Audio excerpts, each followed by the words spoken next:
Une vingtaine de membres de la Commission nationale des droits de l'homme et des libertés fondamentales, CNDHLF, ont participé à un atelier consacré à la révision des documents de cette institution le 20 octobre 2025 à Bangui.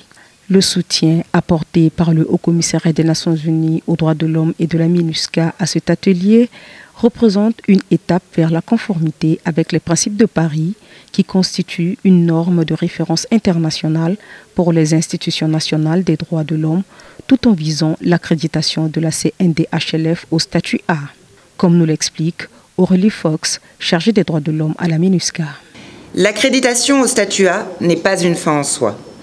Elle est avant tout une reconnaissance internationale de la capacité d'une institution nationale à promouvoir et à protéger efficacement les droits humains, à rendre compte de ses actions, à être un contrepoids indépendant et respecté, et à participer aux mécanismes internationaux et régionaux de droits de l'homme en toute légitimité.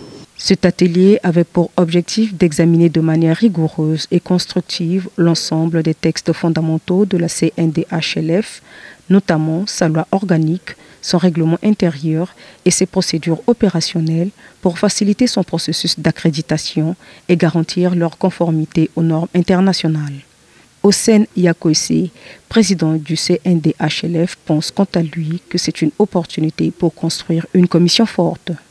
Nous tenons à exprimer notre gratitude pour l'organisation de cet atelier qui est une mise en œuvre concrète de recommandations issues de la mission d'évaluation des besoins d'avril 2024 et de l'examen périodique universel. Cet atelier est une opportunité unique pour construire une commission plus forte, plus indépendante et plus crédible. Notre engagement est celui de l'État centrafricain et de tous les défenseurs des droits humains. Il est important de rappeler que le Haut-Commissariat des Nations Unies pour les droits de l'homme demeure engagé aux côtés des autorités centrafricaines et de ses partenaires pour soutenir durablement la CNDHLF dans ses efforts de professionnalisation.